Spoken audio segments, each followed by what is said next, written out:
The hunt for interesting exoplanets and life forms somewhere out there in the vast expanse of the universe keeps going. No stopping here. We're basically searching for a second Earth, a planet that's similar to our home, and where we could finally find some space friends. Hey, we're not picky. Any form of life is fine, even some bacteria-sized organisms. And this search has mostly been going on in the habitable zone around other stars. We call this the Goldilocks zone. That's a region where conditions are barely just right for liquid water to exist, whether we're talking about the surface of a planet or a moon. The hotter the star, the more space we get to explore, because its habitable zone spreads far away. And in terms of endless space that we yet know so little about, that's a lot of work. That's why we're fans of red dwarfs. There are hundreds of billions of stars in our galaxy, and probably around 80% of them are red dwarfs. These tiny stars are much cooler than our Sun. It means that their habitable zones are much smaller and closer to the star, so we know better where to look for planets. They're circling around their central star, and at some point, bingo, there it is. They pass in front of it and block out some of its light. The Kepler Space Telescope has already helped us find thousands of planets using this method, and most of them are orbiting around red dwarfs. Some of these planets are similar in size to Earth, and many of them could have nearly 25 times more water than our entire planet. Let's move to these planets scientists discovered, though. I want to show you something special. So, you've heard of super-Earths, right? More massive than Earth, lighter than Neptune, can be made of rock, gas, or a mix of both. Some of them have thick atmospheres, while others have thin or no atmospheres at all. You may also have stumbled upon mini Neptunes by now, too. They're almost as big as Neptune, and unlike normal gas giants, they have solid cores. That way, they can support a dense atmosphere with water and some other chemicals necessary for life. There's also hot Jupiters. Those are pretty cool, but only if they're far away from us. You know that one annoying and unpredictable neighbor you can never get rid of or figure out what they're going to do? Yeah, that would be a hot Jupiter, with strong gravity that can destabilize the orbits of smaller planets or other space bodies in the system. If we had such a neighbor, there would be more comets and asteroids hitting our surface. Luckily, our Jupiter's a good and peaceful neighbor that minds his own business, at least for now. But let's leave all these and many other planets out there alone now. Imagine traveling around in your spaceship and coming across a giant eyeball just floating there in the darkness of space and staring at the central star of that solar system. It's not a monster. Hopefully, space friends we'll make in the future won't look that big and scary, so it won't blink or turn towards you as you come closer. It's actually a planet. A little bit bizarre, but still very cool. And yup, you guessed it right, we call such eyeball planets. Now, eyeball planets are surprisingly common. Plus, some normal planets can potentially turn into them too. Eyeball planets form when matter and dust accumulates around a star and gradually turns into a solid object. It starts spinning, and over time, the gravity of the star pulls on the planet and slows its rotation until it becomes tidally locked. That means one hemisphere always faces the star, while the other is in darkness all the time. Now, we have a good example of this phenomenon near us, too. Our moon makes a circle around Earth once a month. It takes the same amount of time to turn a single time on its axis. That way, we actually always see the same face of the moon. Who knows, maybe the other side is even prettier, if you like craters and stuff. So, one of the most interesting things about eyeball planets is their appearance. If they had water on their surface, the side facing the star would have clear, bright blue oceans, the ones we'd want to visit if we ever got a chance to go on an interstellar vacation. And the other side would be more for adventurers who like harsh and challenging surroundings. Since it's in constant darkness, it would most likely be very cold and covered in ice. We've discovered so many planets outside of our solar system in the last 30 years. Super-Earths are, of course, especially interesting. It seems that many of them are not that pleasant, since they're pretty hazy and cloudy. It means it's harder to spot any life there. But some scientists still think they're promising spots when it comes to finding life beyond our solar system. Eyeball super-Earths would be a good start. These planets are probably covered in large oceans. On the cold half, where the eternal night reigns, you'd experience Arctic conditions. Brr, I feel cold just looking at this. But the day side is my jam. Plus, it sounds promising when it comes to finding life. You know, with all that sunlight, oceans and stuff.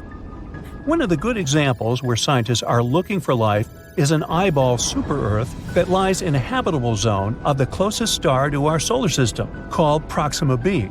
Its day side could even have conditions and an atmosphere to support some form of life. There could be a large deep ocean covering its surface. It could be really salty, but some forms of life could still survive there. Check out the Dead Sea on Earth. It's extremely salty, but some bacteria have still evolved to live there. And they're probably doing well, having their own world and all that. I mean, it's not crowded because there are no animals there. Fish that accidentally end up in the Dead Sea won't survive there for long. So, similarly, it's possible that bacteria or some other forms of life could exist in this potentially very salty ocean on Proxima B as well. But the open ocean on Proxima B could be tricky. On the dark side of the planet, the ocean could freeze, and sea ice could drift into warmer waters. That way, the ocean would cool, and more of it would freeze, even on the sunny side. The only way to prevent this global freeze-over would be an atmosphere with a lot of greenhouse gases like carbon dioxide.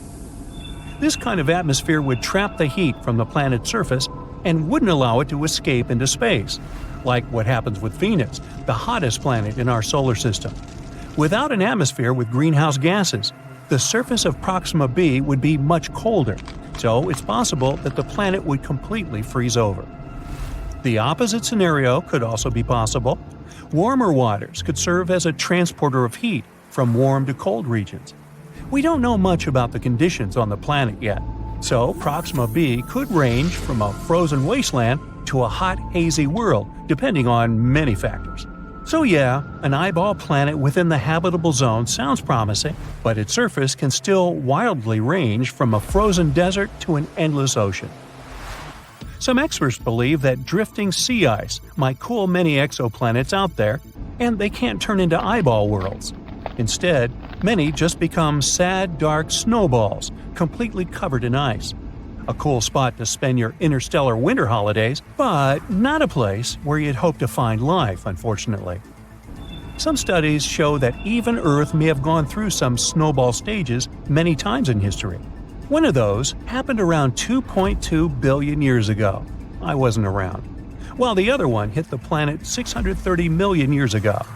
During these phases, all of our beautiful oceans were covered with snow and sea ice.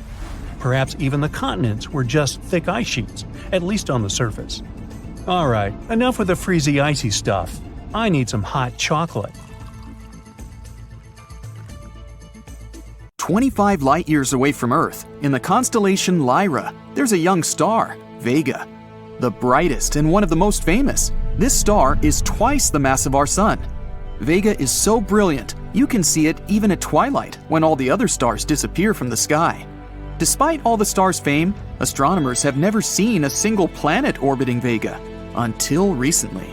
Researchers have been observing the star for a decade or so when they spotted a curious signal. It might be Vega's first world we'll know about. If it did exist, it'd be a marvelous place. The planet would likely orbit so close to its host star that one day on it would last around 2.5 Earth days. The world would be the size of Neptune, and this ice giant is 4 times wider than Earth. Or it might even be as large as Jupiter. But the most impressive thing about this potential planet would be its temperature. The place could turn out to be the second hottest world known to scientists. On its surface, it'd be as hot as 5,400 degrees Fahrenheit. For comparison, the temperature on the surface of the hottest planet in the solar system, Venus, doesn't rise above 900 degrees Fahrenheit. The only place hotter than Vega's potential companion would be Kelt 9b. The temperatures on this exoplanet don't drop below 7,800 degrees Fahrenheit. Anyway, the candidate world would be closer to Vega than Mercury in our solar system is to the Sun. It could result in the giant planet puffing up like a balloon, and then even metals would melt in its scorching hot atmosphere.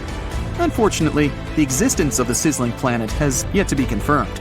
Astronomers think that the easiest way to prove it is by trying to spot the light emitted by the unusual planet. And since we're talking about planets, are there any worlds out there that resemble Earth? Astronomers have discovered and confirmed more than 4,000 exoplanets, but it's no secret that thousands of other candidates are still waiting for their turn to be detected. Of course, not all of these planets are like our Earth, but some are. For example, Gliese 667 cc. This world is only 22 light-years away from Earth. Scientists aren't sure if the planet is rocky, but they know the place is more than 4 times as massive as our planet. The star of Gliese 667 cc is a red dwarf. That's why it's much cooler than our Sun. So, the exoplanet is likely to be in its star's habitable zone. But this idea hasn't been confirmed yet. The Earth-like planet might be moving too close to the star. Then it can be regularly baked by its flames. Kepler 22b is much farther away than the previous world. If you wanted to reach that planet, you'd have to travel 600 light-years. This world, which is more than twice as large as the Earth, lies in the habitable zone of its host star. But it's unclear whether it's liquid, gaseous, or rocky. Kepler 69c is almost 70% bigger than our planet.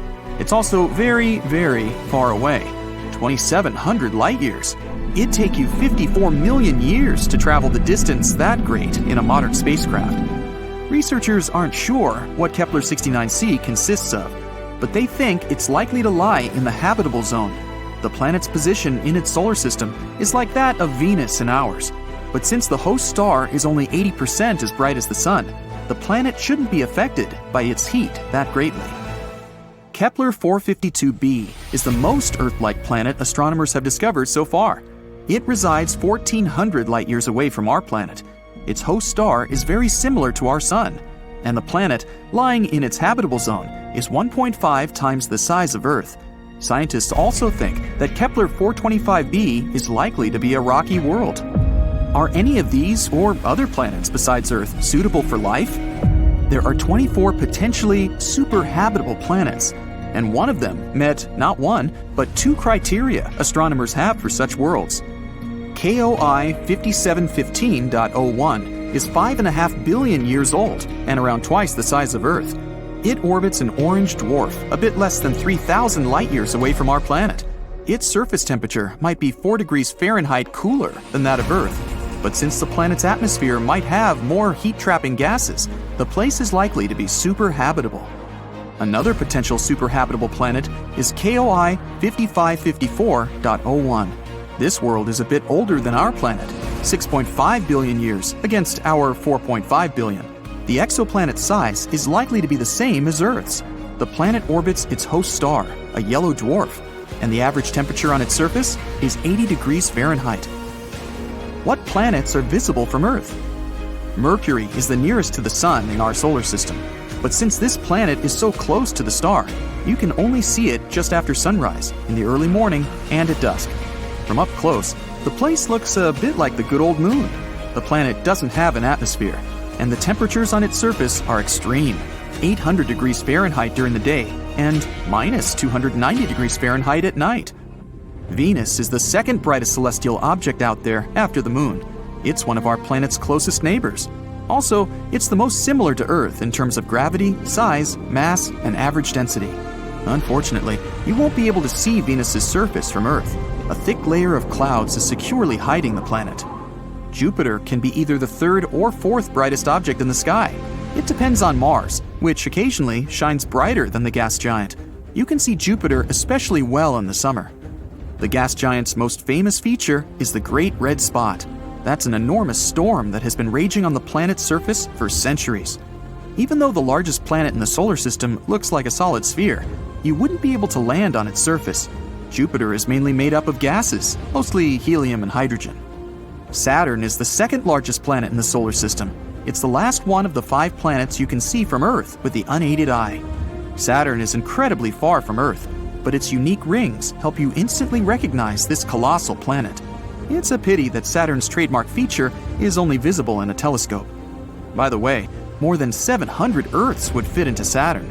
At the same time, the gas giant's density is a mere 1/8 of Earth's. This is why Saturn's mass is just 95 times greater than that of our planet. What planets in the solar system are closer to each other than the rest? Astronomers believe that Mercury is the closest to any other planet in the solar system. And that's quite shocking because how about Venus? It orbits the Sun between Mercury and Earth. Isn't it supposed to be closer to our planet? Venus is indeed rather close to Earth, but only for a very short period in its orbit. The rest of the time, Venus is much farther away. But Mercury's orbit doesn't let the planet move too far away from the Sun, and it's closer to Earth more than 50% of the time. The same principle works with other planets too. Even gas giant Neptune is farther from Uranus than from Mercury. Most of the time, the two larger planets are on the opposite sides of the solar system. Their orbits sometimes do bring them very close to each other, but it happens very rarely.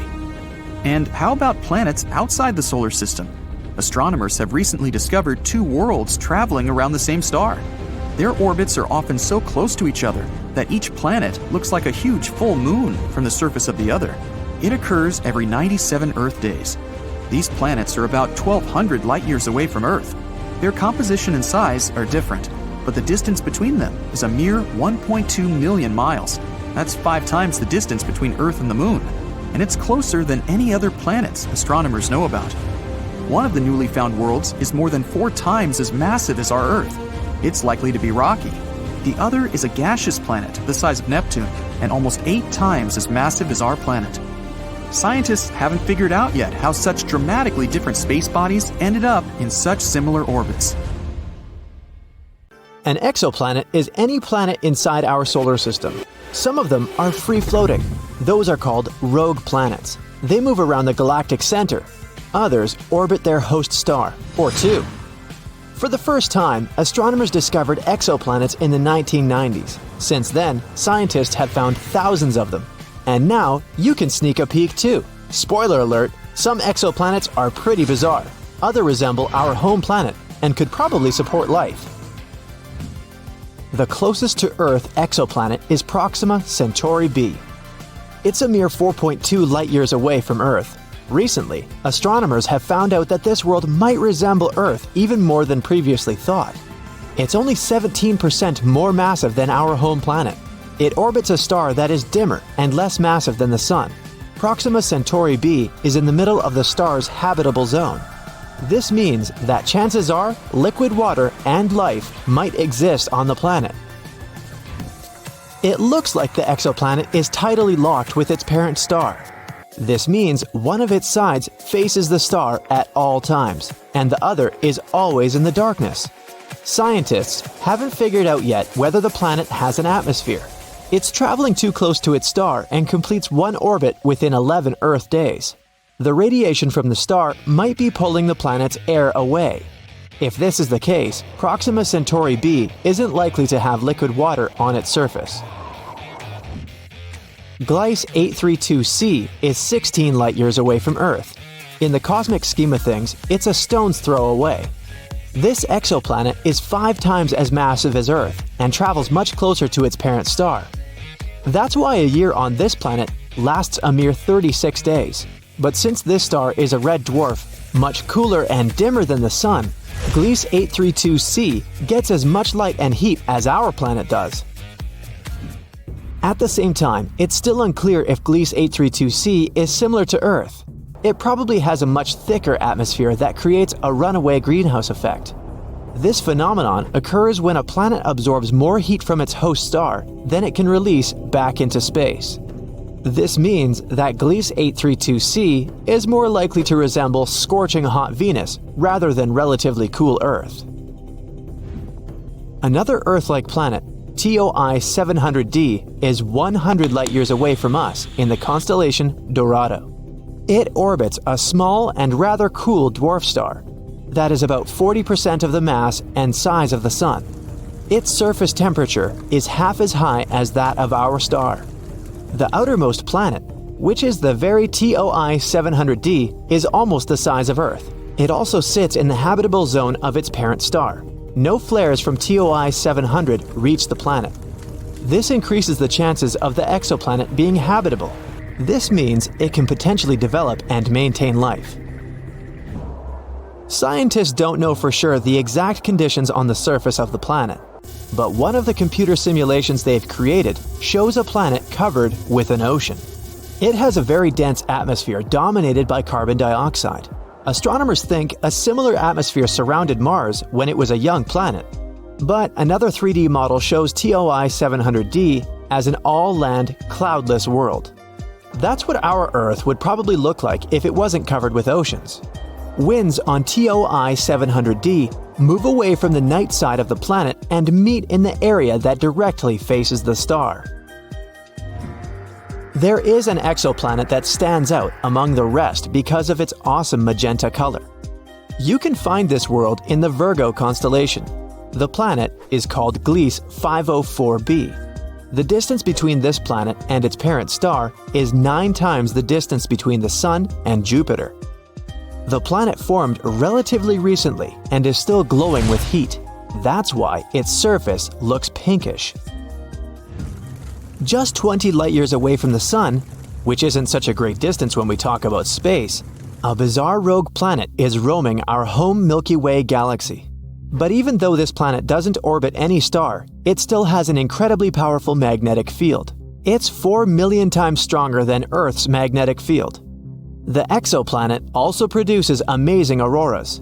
When it was discovered in 2016, astronomers were almost sure they had detected a brown dwarf, which is an object too large to be a planet and too small to be a star. But later, scientists received proof that the space object wasn't big enough to be a brown dwarf. The planet sure is a mammoth among its peers. It's 1.2 times as wide as the largest planet of the solar system, Jupiter, and more than 12 times as heavy. Astronomers think the exceptional strong magnetic field helps the planet produce the auroras. But the most curious thing is that they're generated in a different way than auroras on Earth. It might be because the exoplanet's moon helps the planet create these light shows.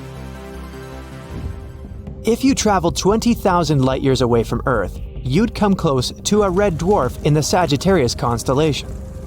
Such stars are very cool and small. Quite far away from this cold star, there's a planet. The distance between this world and its host star is so great that the planet receives very little heat. It's one of the coldest planets ever detected. The average surface temperature on the planet is lower than negative 360 degrees Fahrenheit. That's why the entire planet is covered with a thick layer of ice. If you stepped onto its surface, you'd see nothing but glaciers, plains, and mountains of ice. And still, astronomers claim life might exist deep beneath the frozen surface. All because the core of the planet is likely to generate enough heat to melt some of its inner ice. In this case, there would be an enormous subsurface ocean, maybe even swarming with bizarre life forms on the planet. One of the oldest exoplanets we know about is PCR B162026b. It's about 12.7 billion years old. It's almost 3 times as old as Earth, which appeared 4.5 billion years ago. This also means that the Genesis planet formed only about 1 billion years after the Big Bang. The planet is so old that its 2 parent stars have had enough time to evolve into a white dwarf and a pulsar, making almost 100 revolutions per second. Sunrises on this planet must look awesome. I bet the next exoplanet isn't like any other you might have seen before. It's often called Super Saturn or Saturn on steroids. That's because J1407b has a colossal system of rings. They're 640 times as large as those of Saturn. The bizarre world is 434 light-years away from Earth. It's the only planet we know about that has rings similar to Saturn's. If you moved J1407b to our solar system and replaced Saturn with it, its rings would look many times larger than a full moon. Astronomers have noticed a gap halfway through the planet's rings. The chances are high that an exomoon the size of Mars orbits the planet somewhere within this gap. If you lived on this moon, you'd have an awesome view every time you looked up into the sky. This exoplanet, called WASP-12b, munches on the light coming from its star. It's one of the darkest worlds people know about. all because its day side consumes light rather than reflects it back into space. The planet is giant, twice the size of Jupiter, and it traps more than 94% of the light that reaches its atmosphere. This is likely to be the main reason for the insane temperatures on the surface of the planet. They can rise up to 4,600 degrees Fahrenheit. It's almost half as hot as the surface of the Sun. WASP-12b travels so close to its host star that it needs just one day to complete one orbit. Its night side isn't as hot as the day side, a mere 2,200 degrees Fahrenheit. Because of this difference in temperature, water vapor and clouds gather above the surface of the planet. From time to time, swirls of material from the planet's superheated atmosphere spill onto its star. About 4,000 light-years away from Earth, there's an exoplanet that might be one enormous diamond.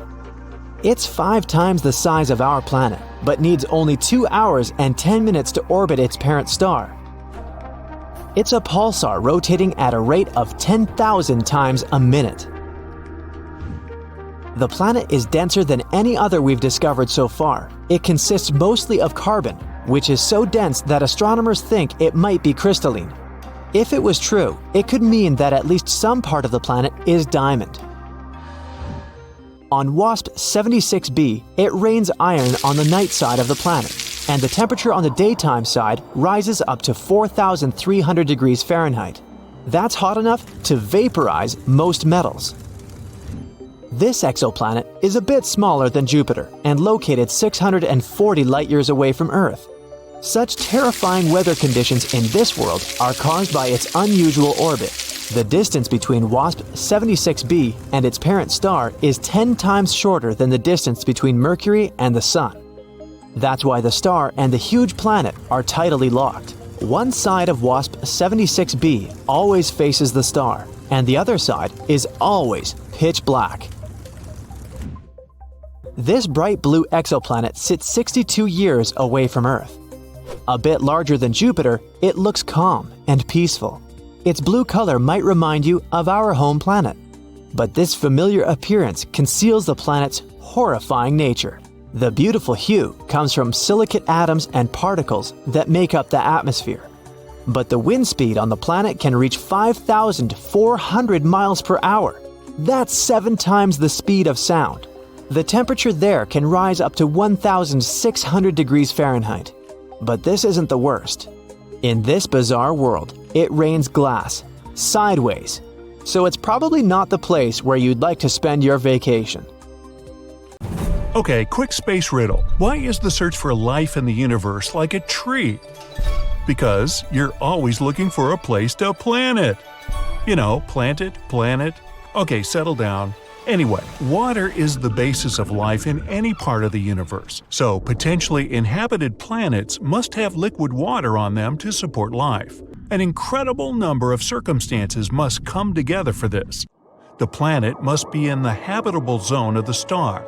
Then the temperature and atmospheric pressure on the planet's surface will be suitable for simple life forms to begin to evolve. A little closer to the star and the water will evaporate, leaving no chance for oceans and seas to form. This is what happened on Venus. It has a size and mass similar to the Earth, but it's too close to the Sun and no life can exist on its surface. Too far from the star, and the planet becomes too cold. Water can only exist in the form of ice on the surface, and there just might be liquid water deep below. Neptune is one example of this. In addition, the planet must be solid and have an atmosphere that protects it from solar radiation and allows living organisms to breathe. In our galaxy alone, there are countless stars. Really, you can't count on them. Near each one of them may be a planet. They're called exoplanets, and some of them may be in the habitable zone and have everything for life to form on them. From a list of 4,500 known exoplanets, scientists have identified 24 that can be superhabitable. This is the type of planet that is suitable for the existence and evolution of life, even more than the Earth. Such planets must be twice as massive as the Earth and 1.3 times larger. A bigger size means stronger gravity and a denser and warmer atmosphere. This will ensure a greater diversity of all living organisms on the planet. In addition, we should pay attention to the host star around which the superhabitable planets will orbit, and there should be a McDonald's nearby. Ideally, it should be smaller than the Sun and have a lifespan of at least 15 to 30 billion years. For comparison, the lifespan of the Sun is under 10 billion years, and it took about 4 billion for complex life forms to appear here. Stars such as the Sun can simply run out of fuel before life can develop on its exoplanet. Scientists suggest focusing on dwarf stars. They're smaller and less luminous than the Sun, but their lifespan can be between 20 and 70 billion years. This will give living organisms enough time to develop and evolve. Climatic conditions on superhabitable planets will also be different. The average temperature should be 8 degrees Fahrenheit higher than on Earth, and there should be more water in the form of clouds, liquid, and humidity. These conditions are the most favorable for biodiversity, so the whole planet would be looking like tropical forests on Earth. All 24 candidates for the title of Better Than Earth, are more than 100 light-years away from us, and with the advent of the new generation of telescopes, we'll probably be able to find out exactly if there is life there and if the conditions there are suitable for humans. Now, let's take a look at the potentially inhabited exoplanets. Teegarden B. It's an exoplanet that orbits a red dwarf star about 12 light-years away from the solar system. Typically, red dwarfs can emit flares that blow away the atmosphere of the planets in its orbit. But this host star is calm and relatively passive. Teegarden B has almost the same mass as the Earth. It makes a complete circle around its star in about 5 days. Yep, you got it right, a year on Teegarden B is less than a week on Earth. Hold on to your hats. The furthest potential inhabited planet is Kepler 1638b. It's in the constellation Cygnus, about 3,000 light-years away from us. It belongs to the Super-Earth class. It's twice as wide and 4 times as heavy as our home planet. The gravity on it will feel much stronger. Even a normal jump will be much harder for you than on Earth. Although, if this planet is really inhabited, local life is used to such conditions. LHS 1140b. This planet is very rocky and solid. Although its size is only 40% larger than the Earth, it's 7 times as massive. It has a strong gravity of 3.25 Gs. For comparison, when you take off on an airplane, you experience an overload of about 1.5 Gs. So on this planet, you'd barely be able to stand on your feet. Because of its large mass, this planet has a thicker atmosphere, and because of the greenhouse effect, its temperature can be above 19 degrees Fahrenheit, and it rotates around its star quite quickly. It makes a full circle in just 24 days.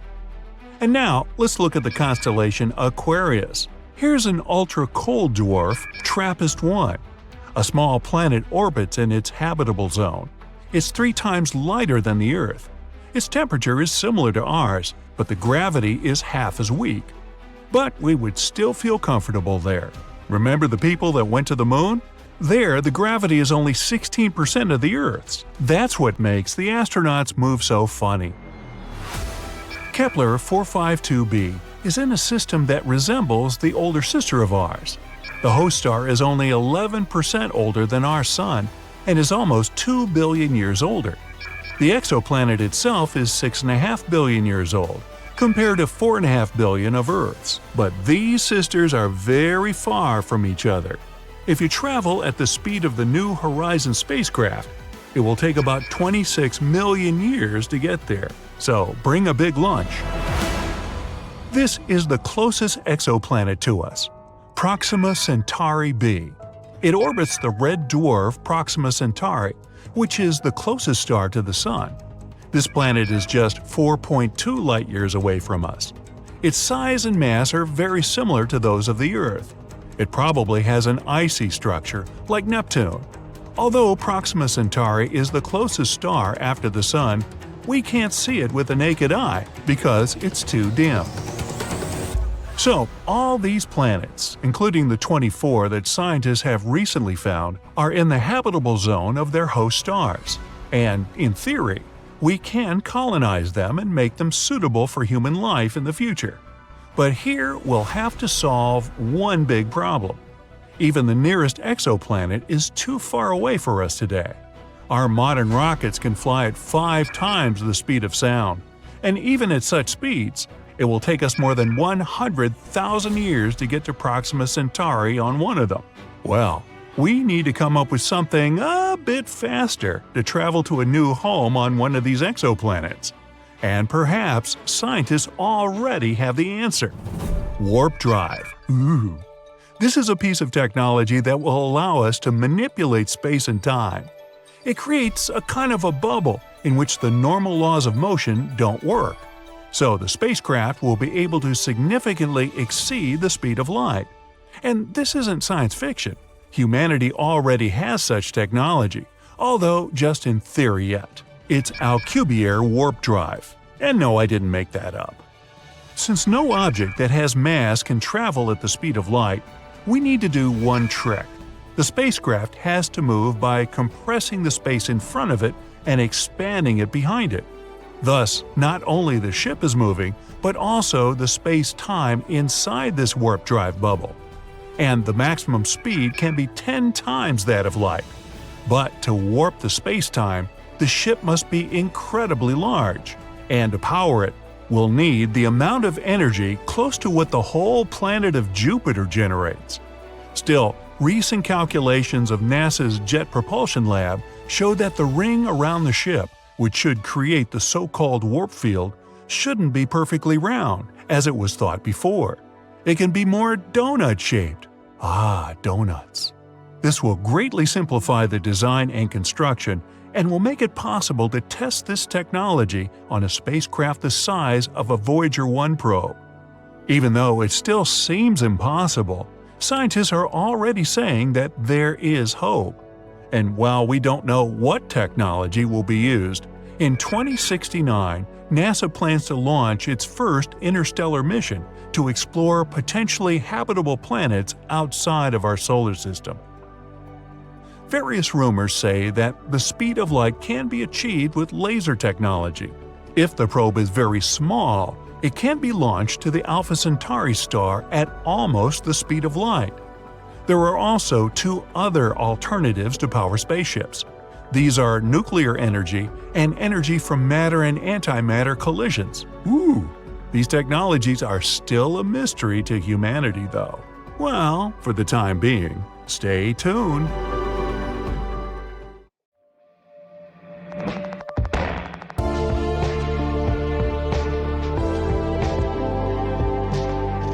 So check this out. Astronomers have discovered an exoplanet they're calling Super Saturn.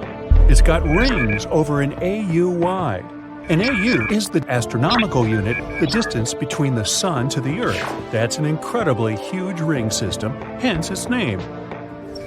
Super Saturn is being called Mamajek's object after the astronomer who led the team to whom we owe the discovery. Professor Eric Mamajek of Rochester University in New York found Super Saturn while scouring through data downloaded from wide-angle transit observations.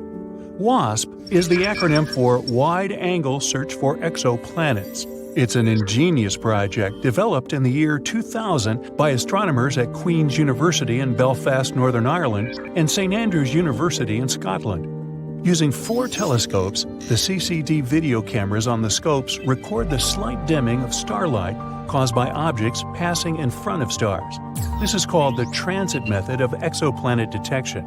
So, for example, the planet Venus transits across our view of the Sun every couple hundred years. A black dot, the silhouette of Venus, is visible, crossing in front of the Sun as Venus passes between our line of sight and the Sun. This tiny eclipse causes the amount of sunlight coming to Earth to be reduced by a minuscule amount, also known as teeny tiny. The same is true for all the stars in the Milky Way that have planets going around them. Exoplanetary transits in front of stars must be in direct line of sight with Earth for the starlight to be dim. Such transits do not occur very often. That's why thousands of stars must be looked at simultaneously for as long of a duration as possible, between 4 and 8 hours a night. WASP was created to stare continuously at as wide of a range of stars as possible. Maybe one of them would show an exoplanet transit. That translates into a lot of data being produced, about 40 gigabytes per viewing session. Computer scientists at Leicester University in England developed a computer program to store the data and generate photometric graphs of the light intensity of each star. Open University, also in England, joined the WASP project, took this data, and made it available for research by astronomers worldwide. The graphs of the intensity of starlight show that changes in its brightness are called light curves. These graphs have two axes. One is in the timeline axis, the other one is the intensity of light. As the object, considered an exoplanet, though it could also be a brown dwarf star, crosses in front of the star, the timeline axis keeps track of how swiftly it is moving. It tells us how close the object is to the star, while the brightness axis keeps track of how much the starlight dims. This way, we can find out how large the object is. Now, obviously, big objects will dim the light more and be easier to detect. At present, Earth-based equipment is not sensitive enough to measure the dimming caused by planets as small as Earth. Neptune's size and larger ones are the limit for WASP. However, the James Webb Space Telescope, which is now in operation, has a much greater sensitivity and will be able to resolve the transits of Earth-sized exoplanets. Now, I know you want me to get to Super Saturn, but there's something else you should be familiar with before we get there. If the exoplanet has an atmosphere, or, in the case of Super Saturn, a ring system, the starlight from the star the planet is transiting will shine through the atmosphere or ring system, and that can be detected too. The light curve will show less dimming in the photometric data, because not all the starlight is being blocked. Some light is still getting through the atmosphere or rings.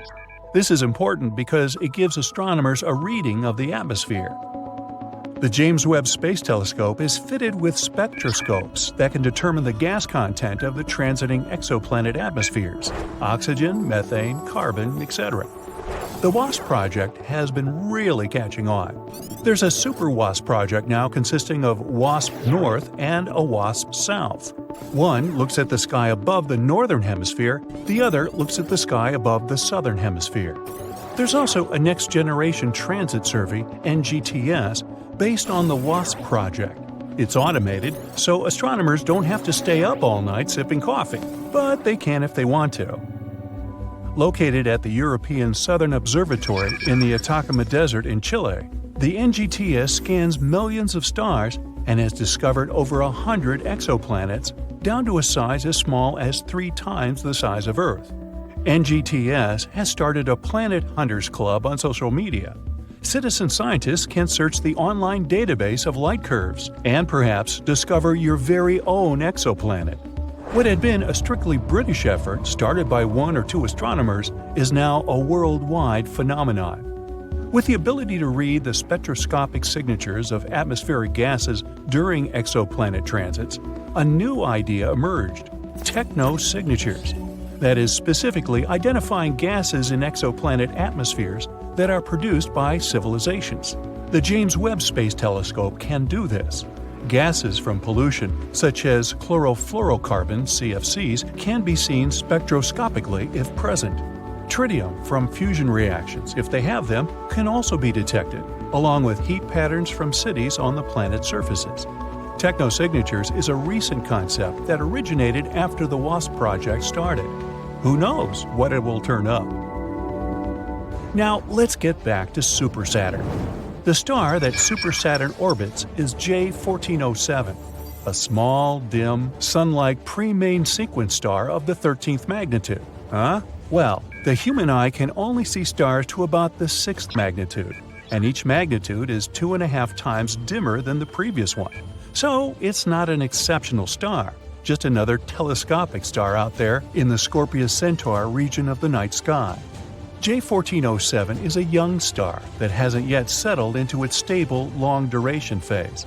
This is important because Super Saturn, officially J1407b, is showing signs of having a ring system in an early stage of development. Super Saturn's light curve was tucked away in the mountain of data from the Super-WASP project. Professor Eric Mamajek and his associate Matthew Kenworthy of Leicester University studied the data thoroughly and produced a detailed report on it. Knowledge depends on good data. The horizontal axis of J1407b's light curve, the time axis, is what's causing all the hubbub. It took Super Saturn weeks to transit across in front of its parent star, 56 days to be exact. Planetary ring systems that we are familiar with in our solar system orbit right around the equators of the gas giant planets and are very thin, from only a few meters thick down to a few centimeters. In a telescope, Saturn's rings will seem to disappear when the planet is at zero inclination toward Earth. Saturn must be inclined at an angle in relation to Earth to see Saturn's beautiful ring system. It's something everyone should make a point of seeing: Saturn in a telescope. If Super Saturn's rings block most of the light from J1407 for 56 days, it means that the planet had to be orbiting at a steep inclination to its star. If it were at zero inclination, we wouldn't see the rings blocking any light. Therefore, the orbital time could be determined, 10 years minimum to 200 years if the orbit is highly elliptical. The superplanet itself is calculated to be 24 times the mass of Jupiter, which means that if it is gaseous, it could be a brown dwarf star. Super Saturn appears to have a Mars-sized object orbiting around it, because there is a huge gap in the rings that was most probably cleared out by a large object. The Cassini division in the rings of Saturn is where the moon Mimas has cleared out a path through Saturn's rings. The light curve of Super Saturn has only been observed once. All the exoplanet detection systems are keeping an eye out for it to come back around J1407. No one knows when that will occur. Some astronomers have suggested that J1407b is a brown dwarf star system in itself, merely passing in front of, but not connected to, star J1407. An orbital reappearance of Super Saturn would disprove that conjecture. The center region of Super Saturn blocked out all the light from its primary star. This is what indicates that the ring system is new and in an early developmental phase. Over time, the very dense ring mass close to the planet is expected to thin as all this matter gets absorbed into the planet or ejected into space. This is what has happened with our solar system's gas giant planets. The Mamajek object is a shocker. Never before or since has a light curve been detected like Super Saturn's. Super Saturn has added a new chapter to our understanding of the formation of ring systems. So, here's to you, Super Saturn. Hope to see you again soon. The Hubble telescope orbits our planet, looking out at the big unknown universe. Since it's out of our atmosphere, the Hubble can see way further than telescopes on land. No clouds up there. This guy helped us confirm the theory about supermassive black holes in the center of galaxies. It also discovered a whole bunch of new galaxies, including the world's oldest one, which is about 8 billion years older than our own. But let's travel 25 light-years away to another special star, Fomalhaut. It's one of the brightest stars in the night sky, and it's in the constellation Southern Fish. It's almost twice as big and heavy as the Sun. If you look at it from far away, you can see a bright yellow disk around it. It's a debris disk full of bits of space rock, and it's huge. Its width is about 25 times the distance from the Earth to the Sun. Scientists were curious about it. Was all this space dust going to get smushed together and become a planet one day? But then they saw something else. Right there, through all that debris, was a massive, mysterious object. A large yellow dot orbiting the star. It looked like it was skating around a cosmic ice rink.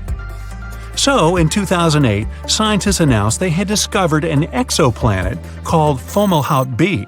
It was the first planet outside of our solar system that we could actually see with our own eyes. It's hard to know how heavy it is, probably like a couple of Marses put together, and it lives pretty far from its host star, about 4 times the distance from the Sun to Neptune. 1 year on the planet would be the same as 1,700 Earth years. We'd all be babies over there. So, one question: does the planet even really exist? Scientists sat around arguing about it. Then, in 2012, the trusty Hubble telescope came up with some new data. It was real all along. If it was a gas giant like Jupiter or Saturn, that would make it incredibly young, 10 times younger than Earth. And all that dust around it seems to shine non-stop. You'd have to wear sunglasses 24/7. But now, it's disappeared again. Nothing but a donut of debris. So, maybe it was destroyed by a giant asteroid, like the one that wiped the dinosaurs off the face of the Earth. Or it may have been crushed by a rogue planet. These are planets that fly around the galaxy without a clear orbit. Maybe the dust is all that's left from a head-on collision. Or maybe something went crazy in the planet's core, and it exploded from within. Scientists now believe that Fomalhaut B was never actually a planet in the first place. It was just the leftovers of two big rocks smashing together. From far away, that kind of massive collision would actually just look like a yellow dot. These two colliding space rocks must have been at least 125 miles wide. That's like DC to Philadelphia wide. But this isn't the first time a planet's just up and disappeared from view. Scientists thought they'd found an Earth-sized planet orbiting our neighbor, Alpha Centauri. They called it Alpha Centauri BB, not exactly flashy. Plus, in the end, it turned out it didn't exist. Oops.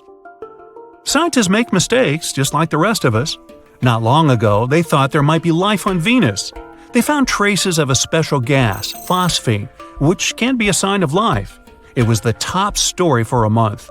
But then, someone decided to double-check the data. There was some phosphine floating around, but not nearly as much as they thought. Travel back in time a couple of hundred years, and you can find even sillier mistakes. Back then, people believed that the Sun revolved around the Earth, and that our planet was the center of the whole universe. That's because they didn't have fancy equipment to measure stuff. People saw the Sun rise in the east and set in the west. That was enough to say that the Sun revolved around us. So, what happened to that planet? Basically, the Hubble took a photo of the whole star system, but since it's so far away, the photo came out kind of blurry.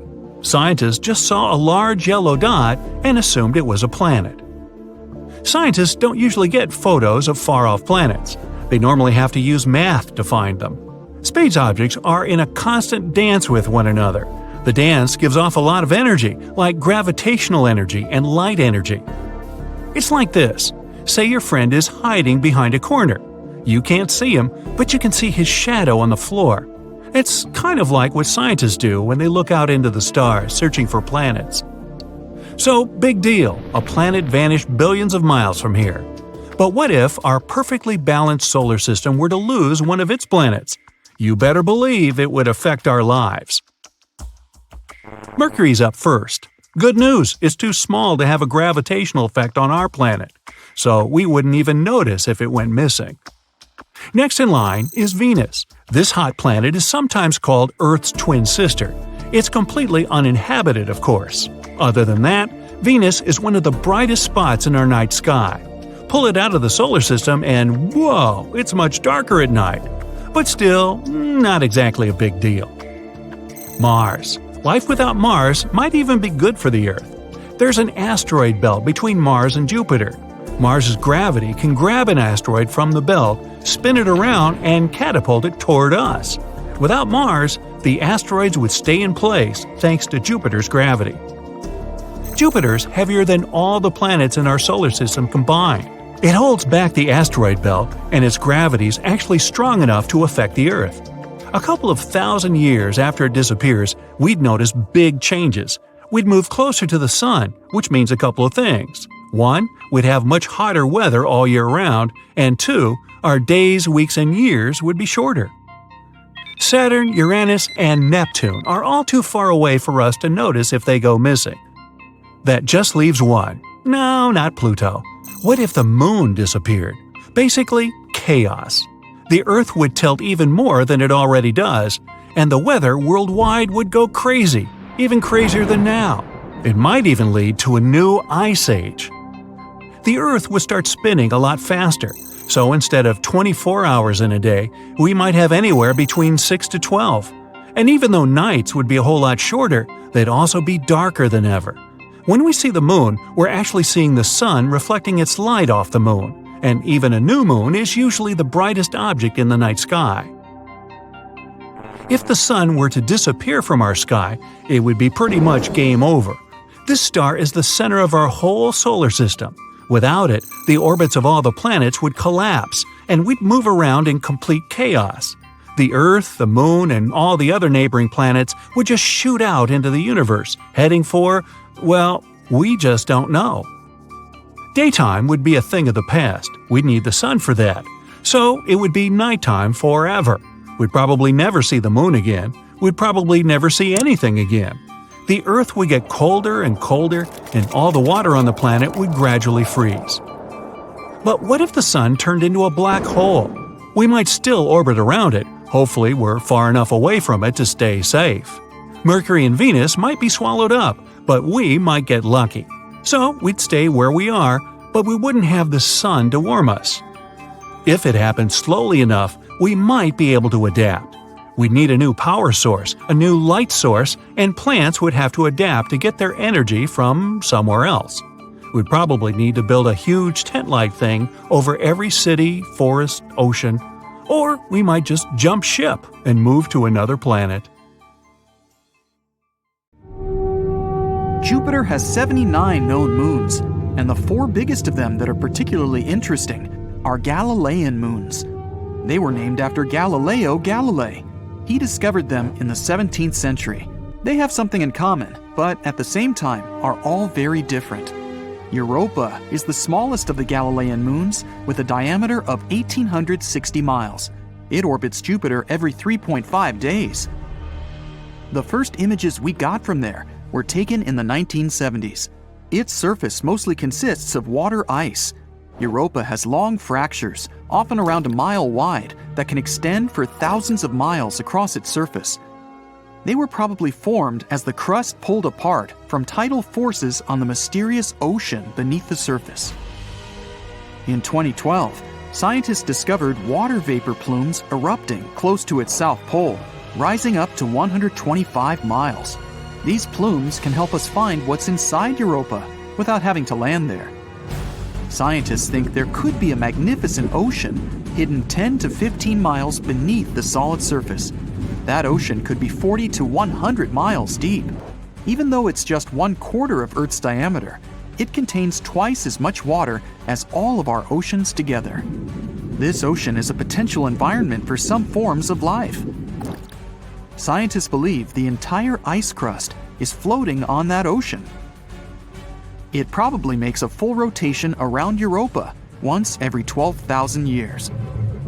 In the image the Galileo spacecraft took, you can see small dark brown spots. They're 6 miles across and formed as the hot, less dense material was getting to the surface. It either pushed the crust or broke through it altogether. The surface of Europa consists of so-called chaos terrains. They're rough areas surrounded by a smoother surface. Its equator could be covered in ice spikes called penitentes that can go up to 50 feet high. We have them on Earth too, especially in dry areas at high altitudes. But none of them are as big as those on Europa. Our moon has over 5,000 big craters with a diameter of more than 15 miles. Europa's surface lacks impact craters and doesn't look like it's more than 50 million years old. This means the surface of Europa is changing and reforming all the time. This moon is icy and is one of the smoothest of any solid space objects in our solar system. Because of it, it's 5 times brighter than our moon. Europa is under a constant blast of radiation coming from Jupiter. It's so strong, we wouldn't last even a day there. Europa is 5 times further away from the center of our solar system than Earth. That means it barely gets any heat coming from the sun, so it can remain frozen since the average temperature is negative 250 degrees Fahrenheit at the equator and around negative 360 degrees Fahrenheit at the poles. About 40 years ago, the Voyager 1 spacecraft came close to the rocky moon Io. and discovered that it's a volcanic champion of our solar system. Io is Jupiter's fifth innermost moon, 4.5 billion years old, nearly the same age as Jupiter itself. It's similar in size to our moon, and even has a similar density and amount of gravity. Many moons in our solar system consist of silicates and water ice, but Io is made of iron and silicate rock. You'd be able to see some beautiful auroras on Io. As this moon rotates around Jupiter, auroras change brightness all the time, but they're always there. Io is relatively close to Jupiter, almost 260,000 miles above its cloud tops. If you could come to Io and take a look at Jupiter from there, it would appear almost 40 times bigger in the sky than our moon. Stargazing there would be amazing. Io needs 42.5 hours to orbit Jupiter. Our moon needs almost a month. At some points, Io's tidal bulge can go up to 330 feet. It's similar to what we have on Earth. The gravity of our moon causes ocean tides. Io doesn't have an ocean, but the ground itself moves and goes up and down. It's like an elevator taking you to the bottom and then the top of a building with 30 stories. The gravity of Jupiter and its other big moons affect Io, so the solid ground tides on its surface are over 5 times as high as the highest ocean tides on our planet. All this makes Io so hot on the inside that some of the inner materials melt, boil, and try to escape in any way possible. Eventually, it creates a hole in the ground, which then turns into a volcano. Io is the most active body in our solar system when it comes to volcanoes. Io has more than 400 of those, with 150 of them erupting all the time. Some of them shoot their hot gas plumes 200 miles into space. It would be difficult to walk there because we're talking about a pretty intense world of floodplains of liquid rock, huge lava flows, multiple lava lakes, and giant collapsing mountains. Ganymede, the largest moon in the solar system we know of, also has the biggest water ocean. It's 26% greater than Mercury when it comes to volume, but it's less dense. This giant moon has a thick crust of water ice 90 miles deep. There might be a huge ocean of liquid water underneath. It extends 60 miles deep, which is about 10 times deeper than the deepest point in the Earth's ocean. The Voyager spacecraft also detected polar caps made of water frost there. Ganymede is half rock, half water, including tiny amounts of metals and ice. Its atmosphere is very thin and doesn't contain oxygen. This ocean most likely doesn't contain life. The Earth is a great example of how certain microbes and creatures can survive deep down without sunlight. But the ocean of Ganymede is so deep and the pressure is so strong that the water at the bottom is probably compressed back into ice. Certain forms of life in the deepest areas of our ocean survive thanks to geothermal vents that eject minerals. Since there's likely thick ice between the ocean and the core, this isn't the case with Ganymede. But the ocean there is salty, with multiple layers divided by icy sheets. If there's any chance of life, it could be in the part where the rocky core is in contact with the most internal icy layer. Beneath all that water and ice, Ganymede is the only moon in the entire solar system with a magnetic field. It's possible because this moon has a liquid core. Ganymede circles Jupiter approximately once every 7 days. Its orbit is so eccentric that at some points, it's pretty close to Jupiter. Ganymede, Io, and Europa have gravitational forces that affect each other. In the time Ganymede orbits Jupiter once, Europa makes 2 orbits, and Io makes a full circle 4 times. 1/3 of Ganymede's surface contains big dark regions, while the other 2/3 are lighter. Dark areas are older and contain more craters. Lighter areas have long ridges and grooves, about 2,300 feet high and thousands of miles long.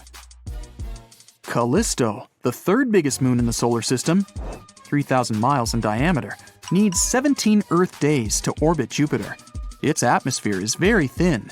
There are many impact craters, but its ancient crust has basically been the same for more than 4 billion years. when a planet is geologically active, like the Earth, some things can erase most of the evidence from past impacts. Water, volcanoes, tectonic plate movements, human activity, and weather. All this changes the surface. Callisto has experienced none of those. Scientists think this moon used to be an ocean world that eventually froze over. It was hit by meteors from time to time, but mainly remained untouched. And yet, it still has some pretty impressive craters, like Valhalla, the biggest multi-ring crater in our solar system. That's 2,500 miles in diameter. Major craters on Callisto contain more rings than those on other celestial bodies. Whatever hit the moon was big enough to have punctured the thin crust, causing water to spread on the surface. And under this thin crust, there could be either salty ocean or soft ice. The Galileo space probe detected that Jupiter's magnetic field couldn't penetrate through this moon, likely because of a layer at least 6 miles thick. That's why it's hard to explore Callisto. Moons like Europa have vents that eject water from the subsurface oceans. But to explore Callisto and discover more about its past, we'd have to use the old-school way, digging through the crust. If we wanted to explore the outer parts of our solar system, Callisto would be a great spot because Jupiter's radiation doesn't reach it. So we'd be safer there than on some other inner moons. TRES-2b is a planet where night never ends. And it's not your regular night with stars shining in the beautiful skies. Here it's pitch dark and scorching hot. TRES-2b is a gas giant, roughly 1.5 times more massive than Jupiter, and its surface absorbs light better than charcoal. It might also have a faint dark red glow because of its burning air, which is as hot as fresh lava. Lovely. In the star system of 55 Cancri, there are 5 planets, 4 of which are gas giants similar to Jupiter and Saturn. But the 5th one, or rather the first, because it's closest to the star, is different in a most horrible way. 55 Cancri E is so close to its sun that half the planet's surface is a literal ocean of molten lava. The other half is in eternal darkness because it never sees the sun.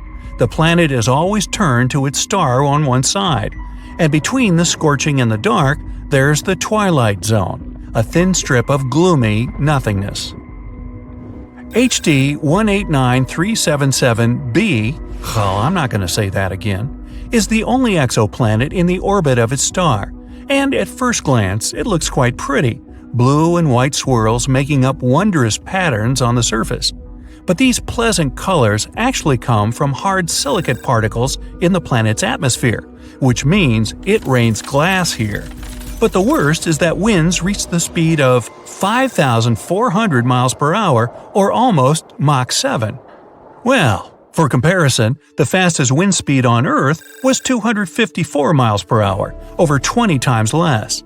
Thus, the glass falling from the sky travels horizontally at hypersonic speeds, shredding everything in its path. The next system, whose name I won't even try to pronounce, this one, has 3 exoplanets, which are all being slowly destroyed by their own star. It happens because that star is not a regular, it's a pulsar, a rapidly spinning core of an exploded star.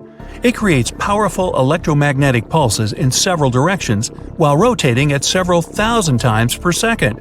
As a result, the planets orbiting this deceased star are slowly being eaten away and will eventually disappear entirely. Kepler-70 is a hot blue dwarf star that exploded into a red giant some 18 million years ago. At the time, it was orbited by at least 2 planets, the closer of which was a Jupiter-like gas giant.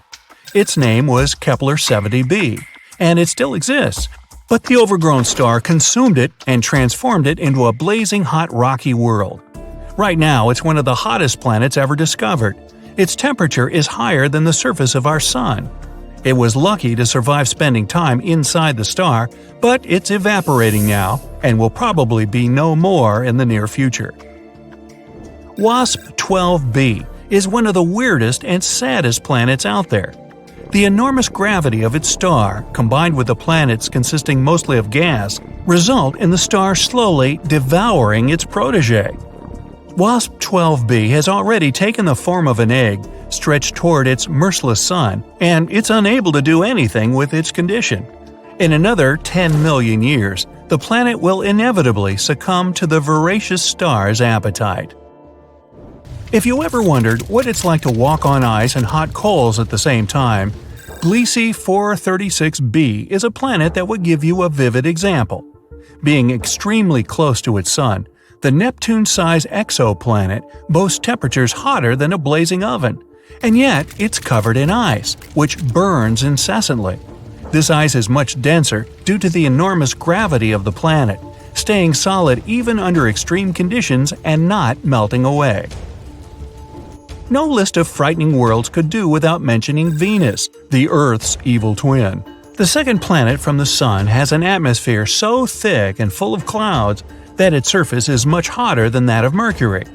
Volcanic eruptions constantly thrash Venus.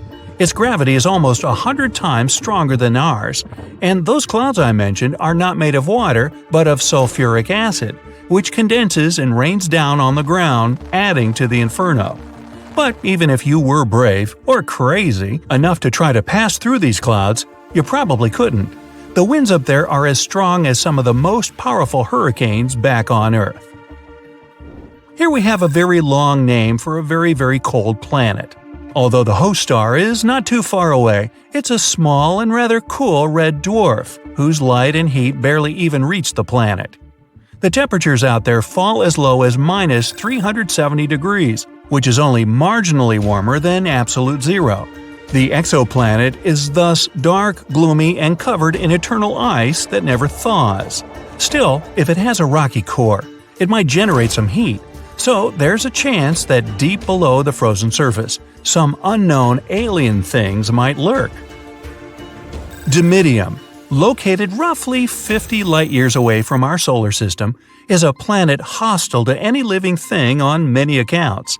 It's tidally locked to its sun, which means one of its sides is always facing the star, while the other is always turned away. The hot side is heated to over 1800 degrees, perpetually blown over with winds reaching 600 miles per hour.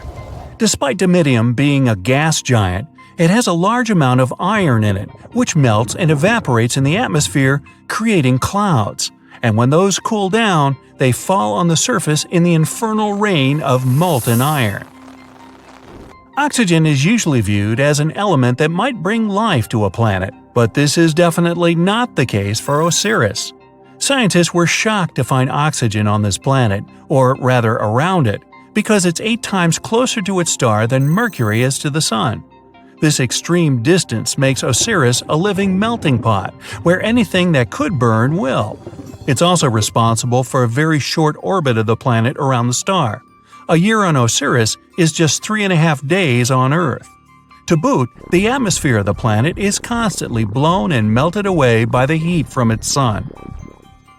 Karat Exo 3b is neither as hot nor as cold as some of the others on this list, but it's terrifying in its own more insidious way. It's a gas giant similar in size to Jupiter, yet 20 times denser. This makes this exoplanet's gravity weigh down on everything on its surface 50 times more than it would on Earth. Stepping on it would be your ultimate doom, because you'd be immediately crushed by the density of its atmosphere. Karat 7b is another oven-like world. Its day-to-day temperature is over 4,000 degrees. Combined with the rocky surface, it presents an infernal landscape. The rocks on the ground bubble and boil, evaporating in the atmosphere, where they cool down and eventually fall back on the surface in a brimstone rain. The saddest thing about Karat 7b is that it might have once been a gas giant whose atmosphere melted away from the heat, leaving only the scorched core. We're used to thinking that asteroids are the only free-floating rocks in space, but things like OTS-44 make you think twice and shiver. Imagine a planet about 11 times more massive than Jupiter roaming in space without being bound to the orbit of any star. Given its gargantuan size and mass, if OTS-44 collides with any other planet, It would utterly destroy it and go on floating as if nothing happened. Scarier still, scientists are sure there are millions of such rogue planets out there, just waiting to be discovered. There's no hard proof of their existence yet, but theoretically, carbon planets have formed somewhere closer to the center of our galaxy. Any oxygen getting in their atmosphere would get into a reaction with carbon and transform into CO2, forming black toxic clouds. On the ground, there would be oceans made of tar, spewing up geysers of methane and crude oil. There would be rains too, but they'd be far from refreshing. Torrents of pure gasoline and hot liquid asphalt would blast the ground and probably burst into flames on impact. Hard to imagine anything that would survive such conditions. While we may think of ourselves as advanced after catching a glimpse of the 8 planets of our solar system and their 200 moons, we really have little idea of what's out there. So much so that there's speculation that there might be one more planet in our solar system. Scientists call it Planet X or Planet 9. This undiscovered world could be hidden way out past Neptune. Asteroids and dwarf planets in this area have weirdly unexplained altered orbits, and Planet X may be the reason. Tales of this mysterious planet began over 100 years ago with a man called Percival Lowell. Lowell had a great love of space, and aside from having an impressive mustache, he was also super rich. Ooh, that lucky guy. He used his riches to build an observatory in Arizona. He then dedicated it to study the odd motions of Uranus and Neptune. Their gravitational pulls are slower than those of all the other planets in our solar system, almost as if there is a giant hidden object pulling them off course. In 1906, Lowell theorized that there could be another planet out beyond Neptune. It probably caused those strange cosmic happenings. The man called this potential space body Planet X. In 1930, Pluto was discovered by Clyde Tombaugh at Lowell's very own observatory. It finally looked like people had an explanation for the weird orbital patterns. Lowell's team was on cloud 9 after the discovery, but their celebrations were short-lived. Soon, they found out that Pluto is way too small to be having that much of an effect on the surrounding planets. And it was also too far away from them. So it was back to the drawing board. Planet X, if it exists, is 10 times the size of Earth and 4 times its radius. It would take at least 10,000 years for the planet to orbit the Sun, and it would sit over 200 times further out than our home planet. That's 600 astronomical units from the center of the solar system. FYI, an astronomical unit equals the distance between the Earth and the Sun. But while that sounds super far away, it's actually not. The distance between space bodies is usually measured in light years, and an astronomical unit is a much smaller unit of measurement. For context, the most distant thing detected from Earth is the galaxy GNZ11. Cute name, huh? It sits a staggering 32 billion light-years away. Even so, our telescopes can still spot it, and just 1 light-year is the same as 63,241 astronomical units. Woo! So, if our tech can detect a galaxy that's so far away, how have we not been able to uncover Planet X? Well, it's probably down to the fact that it might not even exist. The theory of Planet X was pretty much debunked back in 1989. It was discovered that the mysterious gravitational pulls of Neptune had been a red herring all along. Scientists had massively misjudged just how big Neptune actually was. Voyager 2 visited the planet and discovered its actual size. This new info explained the odd gravitational pulls, meaning they weren't being caused by the so-called Planet X. But that's not where our investigation ends, as the hypothetical 9th planet once again popped up around 10 years ago. While the evidence behind Lowell's theory was wrong, his belief in Planet X may not have been. In 2015, astronomers Michael Brown and Konstantin Batygin discovered that there were, in fact, unexplained gravitational forces at play past Neptune. There are satellites that orbit planets perpendicularly, which doesn't happen anywhere else in our solar system. There's also clusters of asteroids that move in very specific ways. So specific that it's basically impossible that it could be random. Even weirder, there are satellites that travel in completely opposite direction to the Sun, unlike most other things in the solar system. A planetoid called Sedna also appears to be being pulled towards something, along with 6 others, all going in the same direction. And Brown and Badigan aren't just any other stargazers. They're both well-respected scientists at the top of their game. Konstantin Badigan has been named in Forbes as one of 30 scientists who are changing the world. And Mike Brown was the man who rebranded Pluto as a dwarf planet. This means that when these guys say something, it's usually pretty legit, and you should probably listen. But the only way we can really prove Planet X exists is to actually find it, and this has turned out to be pretty difficult. To locate the planet, we'd need to use a method called transit photometry. This is basically where we monitor a whole bunch of stars for a long time and look out for any dips in the light they give off. These dips would likely be caused by a planet getting in the way, and ta-da! The existence of Planet X could be proved. But for this method to work, Earth, the new planet, and the Sun all have to be perfectly aligned. These circumstances are pretty rare, and if these conditions don't exist, the dip in light won't happen. Plus, this method would only really work with planets that are closer to the Sun than our Earth. That's Venus and Mercury. For anything past Earth, this technique is pretty much useless. Another technique we could use is to find the potential planet through a good old-fashioned telescope. But as you can imagine, that's insanely tricky. The furthest object that we've found in our solar system is a planetoid appropriately named Far, Far Out. But that's only 140 AU away from the Sun. That's only like a quarter of the way to Planet X. We can only see an object because of its brightness. The Sun is very visible to us because it emits huge amounts of light. And we can see the Moon because it reflects the Sun's light. Technically, the Moon has no right to appear brighter than everything else in the night sky. It only seems brighter because we're closer to it. The farther away an object is, the less bright it appears to us.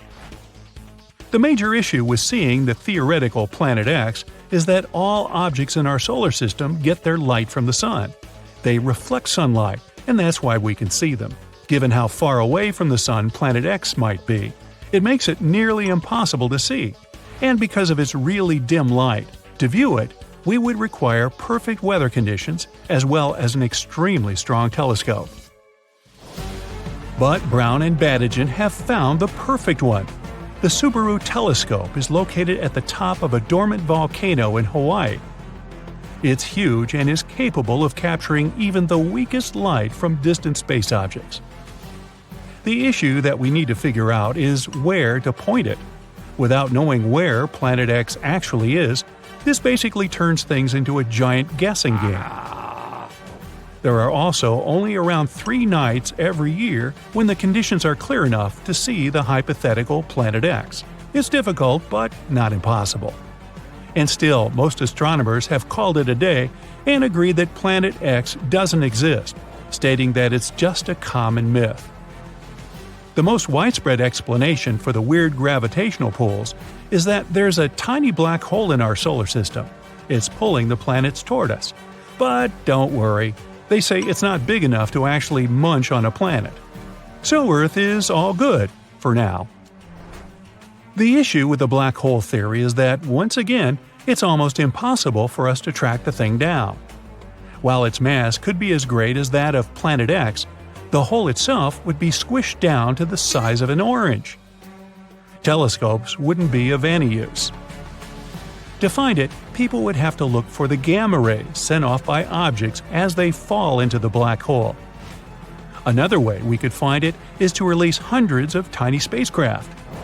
They would pass close enough to the hypothetical hole, and when they got pulled toward it, we could probably detect it. But don't count out Brown and Badigan's theory. It's still being documented by NASA. And until we find unmistakable evidence to prove any theories, Planet X might still be out there. Dark, mysterious, cold space. Comets, asteroids, planets, stars, and something that's lurking over there, far beyond Pluto. Yup, this could be the 9th planet of our solar system, the one people have been wondering about for centuries. IRAS, which stands for the Infrared Astronomical Satellite, collected interesting data back in 1983. It could be proof that Planet 9 is hiding there. No one knows if it really exists, but this discovery helped to build a model to understand this potential planet better. And in 2016, scientists found out that some small space objects in the Kuiper Belt were orbiting a bit oddly. The Kuiper Belt is the outer area of our solar system. It's a ring in the shape of a donut, filled with leftovers from the times when our solar system was forming. You can find this donut beyond Neptune. The objects in that region of space have weird orbits, almost as if a big body with strong gravity is pushing them away. Knock knock, Planet 9 again. The theory says it might be 5 to 10 times the mass of our own planet and up to 20 times further away than Neptune. The astronomical unit equals the distance between our planet and the Sun. Pluto is approximately 40 astronomical units from the Sun, but Planet 9, if it exists, is 400 to 800 astronomical units away. It would take 10,000 to 20,000 Earth years for this mysterious planet to make a single circle around the Sun. This makes it harder for us to catch this space body. There's a theory Planet 9 may have formed between the orbits of Jupiter and Neptune, similar to the rest of the gas giants in our solar system. The gravitational force of one of the 2 huge planets probably kicked it out of its orbit. Oh no. Then Planet 9 could get ejected further away from the 8 planets we know about. It ended up as some sort of icy waste, quite small at the beginning. But as time went by, Planet 9 has cleared its orbit of frozen pieces of rock and dust and finally formed into a real planet. Another theory says that this could be a planet another star lost on its way while it was passing near our solar system. In any case, Planet 9 probably doesn't reflect that much sunlight since it's so far away. And astronomers aren't sure where exactly they should look for it. Space is dark, mysterious, endless, obviously. But if we do find Planet 9, it will be the first solid proof there are more planets in our solar system than we thought. Moving on to an interesting exoplanet, located only 90 light-years away from us. An exoplanet is generally a planet located outside our solar system. This one has an atmosphere with water clouds. 1 year there lasts 24 Earth days, and the planet travels around a red dwarf star, which is way dimmer and smaller than our Sun. That's why, even though the planet is 8 times closer to its star than we are to our Sun, the temperature there is similar to that on our planet. This exoplanet has a size similar to Neptune. It's also less dense, which means it's mostly made of gas, unlike Earth, which is made of rock. The average temperatures there is 140 degrees, which makes it one of the coolest small exoplanets we've ever discovered. And the cooler the exoplanet is, the bigger the chance we'll find clouds in its atmosphere. Researchers have discovered more than 4,000 exoplanets, but all of them have been found within the Milky Way, at least until now. For the first time, astronomers may have spotted a planet outside our galaxy. They called it M51 ULS-1. The planet is located in the Whirlpool Galaxy, a distant spiral galaxy 28 million light-years away from us. There was once a huge but pretty young star that got stuck in a gravitational dance with something that could be a dense neutron star, the collapsed core of a giant star, or a black hole. The star's dance partner had incredibly strong gravity. It was feeding on the star, greedily ripping away its plasma. Then something unusual happened. An unknown, maybe even Saturn-sized object passed by and blocked this confrontation from our solar system. Now, no one can see what is going on. But this could potentially be the farthest planet we've ever discovered. There's a newly discovered planet outside our solar system. As large as Jupiter, it orbits 2 stars. And, as we can observe it from our planet, it crosses in front of them both. The full circle around these 2 stars, which means 1 year, takes approximately 200 Earth days. On the day of the discovery of the previous planet, scientists also found it had an unusual companion. It's an extra-hot Jupiter with an ultra-tight orbit around its star. The year there lasts only 1.9 Earth days. This planet has a weirdly shaped orbit. Also, it travels in the opposite direction from the rotation of its star. If you could travel 57 light-years away from our planet, you'd see something pink lurking in the darkness. As you get closer, it becomes bigger and more fascinating. Yup, it's a magenta-colored planet. A few billion miles away from its sun, this sky is one of the youngest planets scientists have discovered. It's only 100 to 200 million years old. It's made of pink gas, similar to our Jupiter. So, if you could fly closer to its surface, this gas would envelop you like a thick fog. You're coming closer and going deeper, and the gas is becoming darker, getting a reddish shade. And look at the planet's core. It's super hot. Because of its high temperature of 460 degrees Fahrenheit, this planet is like an oven. The heat is the reason the planet glows so brightly. You'll also notice the sky is hazy pink, with clouds made of droplets of frozen water, similar to ours. There's another exoplanet half as massive as Earth, which is one of the smallest planets we've ever found outside our solar system. It has a diameter of 5,600 miles. For comparison, Earth's diameter is 7,900 miles.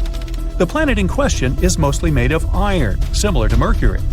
Mercury has a massive iron core and a very thin crust, which makes it an oddball in our solar system.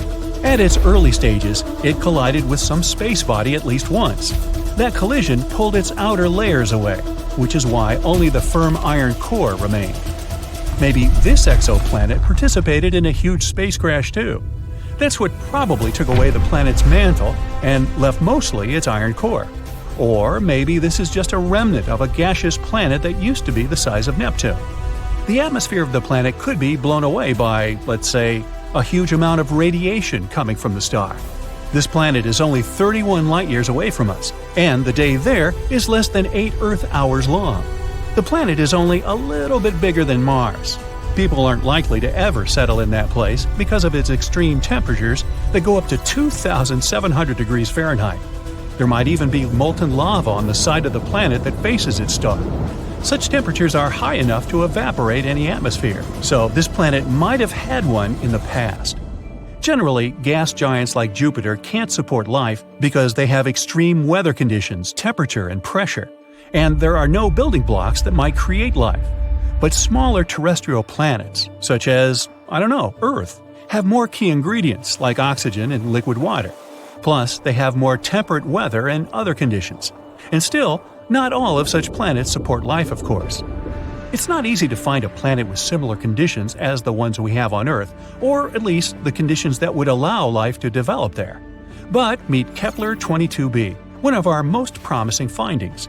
It's 600 light-years away from us, twice bigger than our planet, and with temperatures of about 72 degrees Fahrenheit. This is a so-called super-Earth. It's a category of planets unlike any we have in the solar system. They're more massive than Earth, but still lighter than ice giants such as Uranus or Neptune. Super-Earths can consist of rock, gas, or a mixture of these two. Kepler-22b is within the habitable zone of its parent star, which is less bright than our Sun. The planet probably has a rocky core. It may have an ocean, but it doesn't host any life. At least, we don't know about it yet. Our solar system might have some more planets up its sleeve. We know about 8 official planets, but they're not the only ones that survived the chaotic formation of our solar system 4.5 billion years ago. Astronomers say there are 3 categories of planets in our solar system. We're in the first one, the 4 rocky inner planets, Mercury, Venus, Earth, and Mars, that peacefully orbit the Sun. They're located within the main asteroid belt that separates Mars from Jupiter, which is in category number 2. That one's a group of planets in the outer solar system, the gas giants, Jupiter, Saturn, Uranus, and Neptune. These planets have huge amounts of ice and gas around what scientists believe to be their rocky cores. The third group lies beyond the area where our local planets are, somewhere further than Neptune. It's the realm where you'll find dwarf planets such as Pluto, Eris, and Sedna, and many smaller space bodies like comets. But new findings say there could be something else lurking in the dark, besides dwarf planets and tiny space bodies. Maybe even a new planet! Models scientists made say that our solar system used to have 1 or more rocky planets, the size of Mars or Earth. Over time, These rocky wanderers interacted with the wide gravity fields of our gas giants. This kicked them into a far-out orbit, away from the neighborhood. The question is, if one of those Mars-sized planets survived and could really be somewhere out there. Scientists have made simulations to see what potentially happened. These showed that in half of such cases where planets interact with the gravity of gas giants, they get ejected into interstellar space. In the remaining half, there's this one rogue planet left in an orbit similar to the ones the Kuiper Belt objects are following.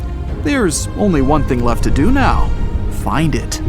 Astronomers found the loneliest planet in the universe.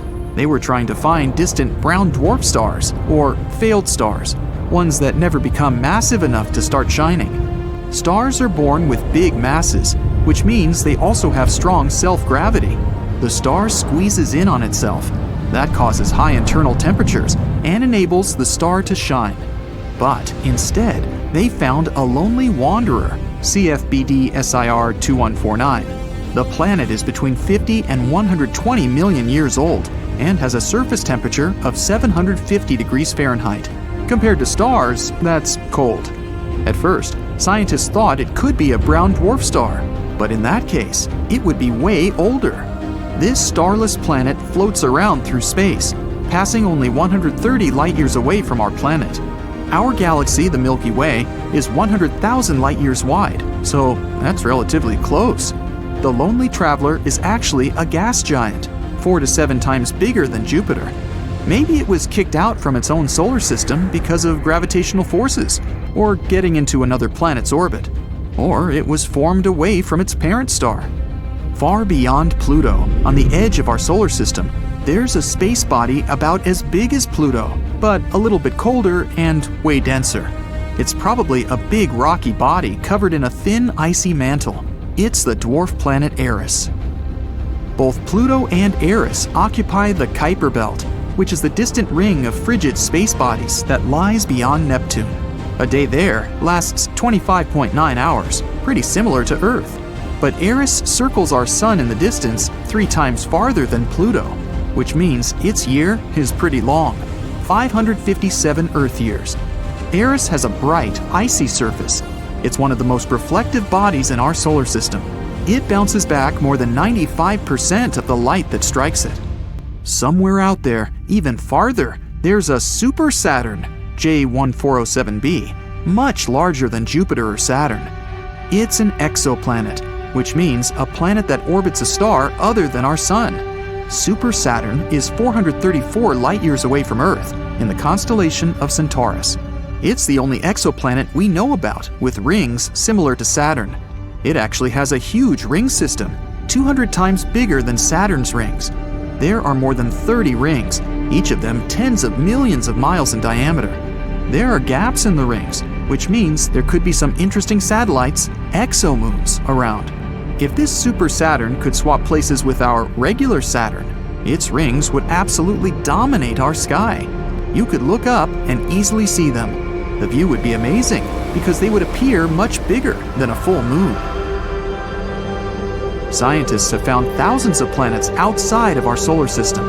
Some are dense as iron, while others are airy and light. And then there's the water world, GJ1214b, a steamy world, bigger than Earth and smaller than Uranus, 40 light-years away from us, in the constellation of Ophiuchus. It's a watery planet surrounded by a thick atmosphere, 2.7 times Earth's diameter, and almost 7 times heavier than our home planet. It was most likely formed somewhere farther from its star, where there was plenty of water ice, but later migrated to where it is today. Its surface temperature is 440 degrees Fahrenheit, which is too hot to host life like on Earth. It also has much less rock and much more water than our planet. Imagine a planet with no land, but only endless oceans covering all of its surface. High pressures and temperatures would form things like superfluid water or hot ice, some pretty exotic materials that we can't see on our planet. Gliese 436b. It's a Neptune-sized exoplanet 30 light-years away from our planet in the constellation of Leo. It makes one full orbit around its star in a little more than 2 days. This planet defies the laws of physics. It orbits its star, Gliese 436, which is smaller, cooler, and less luminous than our Sun, at a distance 15 times closer than Mercury is to the Sun. When we typically think of ice, we picture a frozen cube.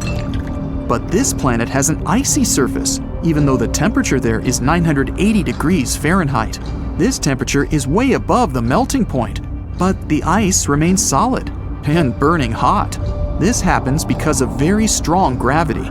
It compresses the water vapor in the atmosphere into solid ice. The pressure here doesn't allow the ice to melt, no matter how hot the surface is. Now imagine being on a mysterious planet and it suddenly starts raining sapphires and rubies.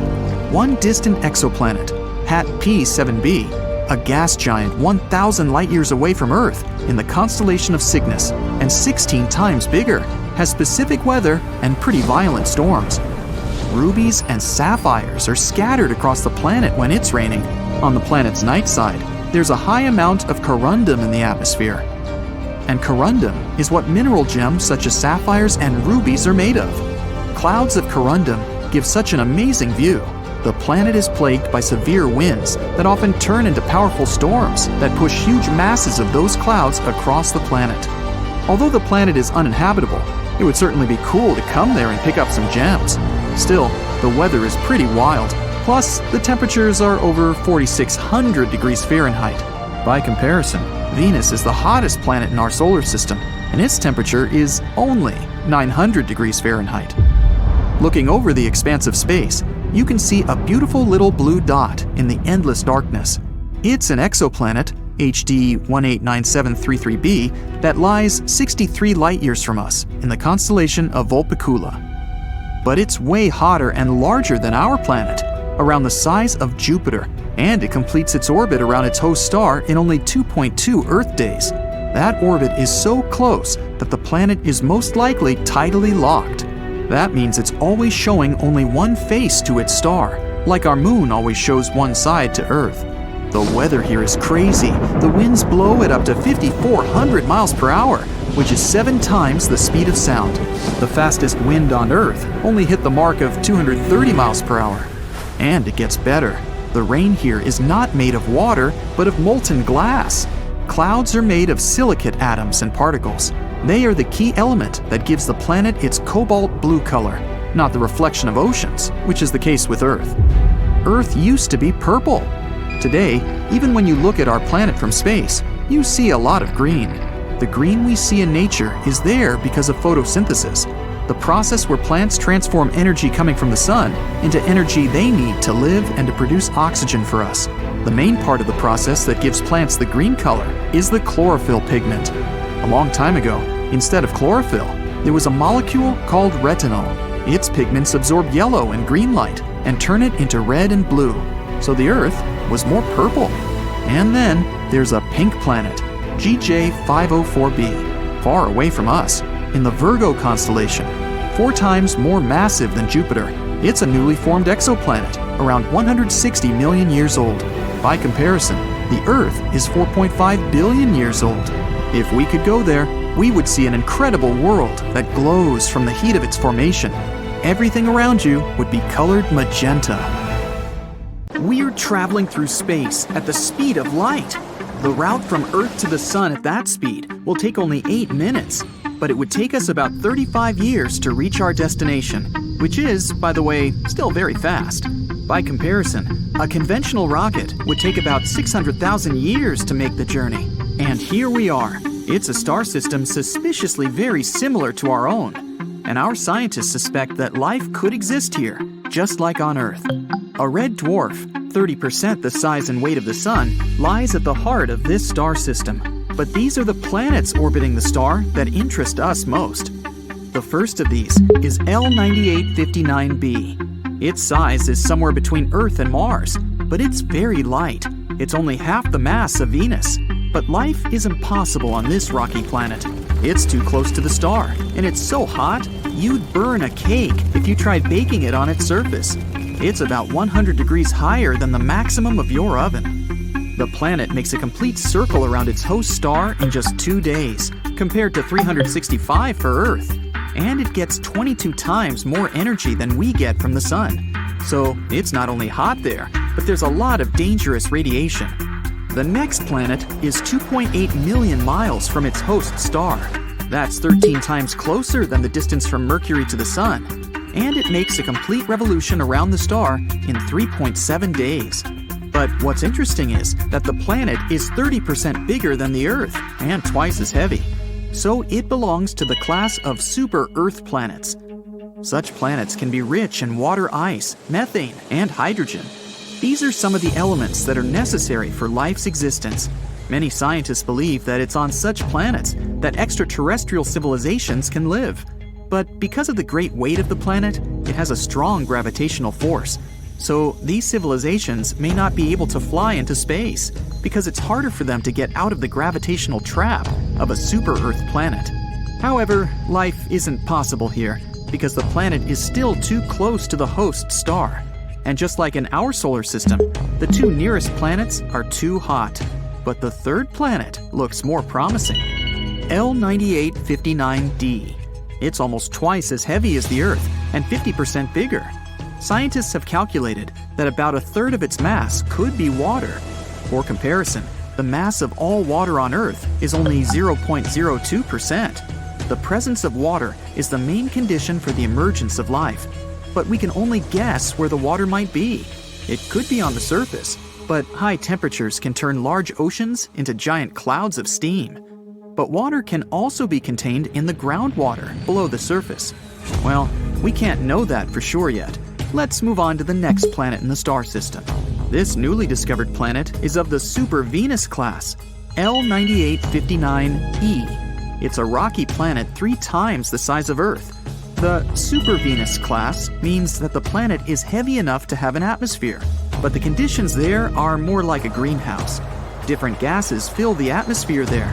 Star rays pass through them to the planet's surface, reflect off it, and rise upward. But the dense gases don't let them leave the atmosphere, so the planet gets hotter and hotter. This is the greenhouse effect that we try so hard to avoid on Earth. On top of that, the stellar wind carries water vapor and other elements from the upper layers of the atmosphere into outer space. Life cannot exist on such a planet, nor could it ever originate, just like on Earth's twin sister, Venus. So far, all the planets we've looked at are outside the habitable zone of the host star. That's the sweet spot at a perfect distance from the star. Not too close so that the planet isn't too hot and the water there doesn't evaporate instantly. And not too far away, so that the planet doesn't look like a cold desert. And planets B, C, D, and E are too close to the host star. But there's another hypothetical planet F in this star system, located right in this sweet spot. This super-Earth candidate is 2.5 times heavier than our home planet. So we have hopes that it's a rocky world, just like the other planets in this star system. The weight of planet F is enough to have a dense atmosphere, and the temperature on its surface should be suitable for water to exist there in liquid form. The planet makes a complete circle around its host star in 23 days, which literally means it's New Year every 3 weeks. It isn't very likely, though, that there's a civilization there that celebrates it. Indeed, the very existence of this planet is very doubtful, because we still have no direct evidence. All the other planets have been discovered by the transit method. That's when we point our telescopes directly at a star and watch its brightness change. When there's a slight drop in the star's brightness, that's when a planet has passed between us and the star, like this dot. We have a short period of time while the planet is in the background of the star to determine its size and speed. Sometimes we can observe such transits of Mercury and Venus on the solar disk. And there are at least 29 potentially habitable planets out there in distant space that can observe Earth in the same way. About 1,715 stars within a few hundred light years are perfectly located for it. Each star has planets around it, but only 29 of them are in the habitable zone. So there really could be life and an intelligent extraterrestrial civilization out there. If so, they could point their telescopes toward the sun and see a small dot pass across the solar disk. And they could have been making these observations for at least the last 5,000 years. So they could see how our civilization was born and how we evolved. Moreover, These planets are close enough to pick up our radio signals and even television broadcasts. But it works both ways. Radio signals travel through space at the speed of light. We mastered this technology about 100 years ago. So if there really is a civilization out there somewhere, we would pick up their signals too. But so far, it hasn't happened. So we have no proof of the existence of life on these planets. The discovery of a star system like L9859 is very important to us because we're always looking for life outside of our solar system. And super Earth-class planets are even better suited for the origin of life than planet Earth itself. Such planets are sometimes called super habitable. So some scientists think that Earth is a good place for life, but not the best. Super habitable planets would have to be 30% larger than Earth and twice as heavy. This would create stronger gravity, which would make the atmosphere on the planet denser and with a higher concentration of oxygen. This in turn would raise the average temperature on the planet to a perfect 77 degrees Fahrenheit, so plants would thrive there. Also, stronger gravity makes the surface of the planet flatter, so there might be more oceans there than on Earth. This would make aquatic life much more diverse. The host star also plays a very important role. It should be smaller than the Sun. The bigger the star, the more of its fuel it burns. This means that the lifespan of such stars is much shorter. For example, the lifespan of the Sun is about 10 billion years, but a red dwarf can live up to 30 billion years. More time, more opportunity for the birth of life and evolution. So far, scientists have discovered 24 superabundant planets, but that still doesn't mean that there is life there for real. But some scientists believe that there are already at least 36 advanced civilizations in our galaxy, besides Earth. They've searched for similar worlds on the star map. First, we find stars that look like the Sun among about 100 billion stars throughout the galaxy. Now we choose from them those that are rich in iron. Such stars burn at the perfect temperature and help the planets around them gain an iron core and become Earth-like. Now let's pick relatively young stars from this pile, because when they get older, they expand and either absorb the planets around them or burn them up. One last thing, let's find planets in this pile that are in the habitable zone of the star. And voila! 36 worlds may be inhabited by some unknown civilization. But we won't know for sure until we get in touch with them. Look up. Find that little yellow dot. That's Titan. It's Saturn's largest moon and the second largest moon in our whole solar system. And it might be the only place in our solar system where there's liquid water, besides Earth. Plus, it has an atmosphere that serves as a shield against solar radiation and cosmic rays, just like Earth. If life was a house, Titan would have a lot of the bricks you'd need to build it. Strap in, you're heading over there. It takes a long time to get to Titan, but you know, the magic of YouTube. Here it is, a bit bigger than our moon and a whole lot heavier. It's even bigger than Mercury. That means its gravity is still pretty weak. You'll feel 7 times lighter here than on Earth. At the local gym back home, you can lift 150 pounds. On Titan, you can lift more than 1,000. Ha! Looking good. The surface is mostly made up of ice. It has small mountains, craters, and a few cryovolcanoes. Basically, the same as a regular volcano, but instead of lava, this beast spits out water, ice, ammonia, and methane. There are lakes and clouds, kind of like a canyon would look like on Earth. But here, there's only a tiny difference.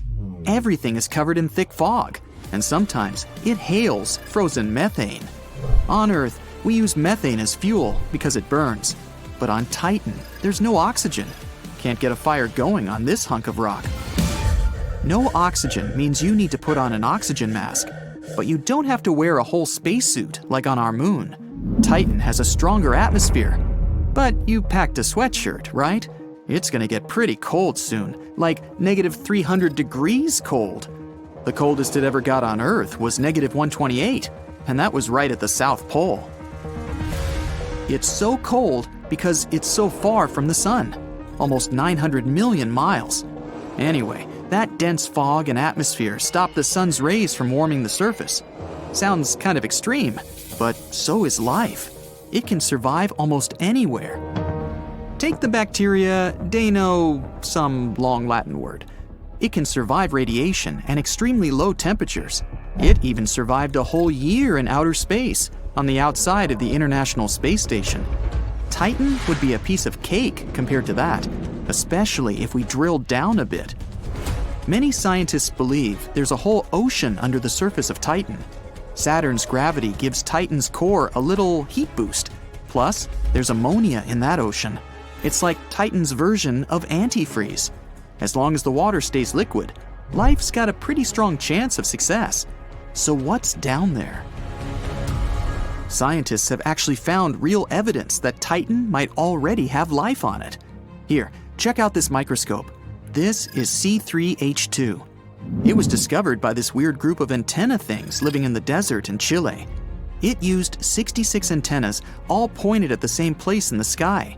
This C3H2 molecule can act as a building block for DNA, the code of life.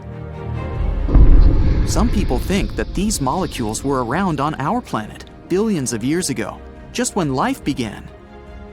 Scientists also checked it out firsthand with a probe that actually landed on Titan. Turns out those desert antenna things were right. Titan shot to the top of the list of places we could one day live on. Sorry, Mars. NASA has a new project, the Dragonfly mission. They're going to send a drone out there and explore Titan even more. The mission's still about 6 years away, and the rocket will reach Saturn's moon 9 years after that. So we're going to have to wait a while before we pack up and move to Titan. After the Dragonfly drone lands on Titan's surface, it's going to whiz around like a sort of double helicopter. It's going to have 8 propellers, 3 feet wide. Since there's weak gravity, that's more than enough to give the drone good cruising speed. It'll be able to fly about 2 miles straight up and take off and land vertically, like a regular helicopter.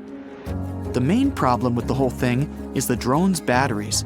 Scientists invented a generator that converts thermal radiation energy into electrical energy, whatever that means. One battery charge should be enough for several hours of continuous flight. The Dragonfly is going to be carrying a lot of research equipment, so it's not like those drones people fly in the park on a Sunday. It's going to weigh about as much as 3 ostriches. It's going to have 2 drills, a bunch of sensors, a spectro thing to find out what chemicals are lying around, and it's also going to have its own weather channel with a ton of instruments to measure temperature and clouds and stuff. And like any gadget nowadays, it has a camera on it. Get ready for some beautiful pics of Titan's epic landscape. Nighttime on Titan lasts about 8 Earth days. That's when the drone's going to be relaxing on the surface, recharging and analyzing samples. That's a long time, but it's actually a good thing. Titan's distance from Earth causes a bit of a problem, a delay in communication. When they send the Dragonfly a signal from Mission Control, it has to fly halfway across the solar system. It takes over an hour. In contrast, the signal delay to Mars can be as little as 10 minutes, and the signal delay to the Moon is only about a second. Scientists expect Dragonfly to provide more information about whether we can live on Titan or not. Some experts hope to find a primordial soup there. It's a whole mush of stuff needed to make life. We had that same soup on Earth about 4 billion years ago, and every single living organism that ever existed evolved from this mush of organic elements. If the Dragonfly project's a slam dunk, and Titan does turn out to be habitable, it'll have one more mission, to find a nice place for us to settle down in. But creating a self-sustaining colony on another planet would definitely be the hardest thing humans have ever done. First hurdle, energy production, probably some sort of nuclear power plant. Then comes shelter, for humans and their machines. Those new Titan buildings will have to protect us from the extreme cold and bad weather. Then, drinking water and oxygen. We'd need to invent a way of collecting or engineering both. Then, greenhouses for growing food. We'd also need to mine fuel for transportation. Luckily, Titan's packed full of methane, which is great for fuel. One huge problem, gravity. Because it's so weak on Titan, whoever lives there could lose a lot of muscle mass, making it hard to work and even just live. And there are those pesky cryovolcanoes shooting stuff out at random times. Or maybe we'd need a more drastic, daring idea.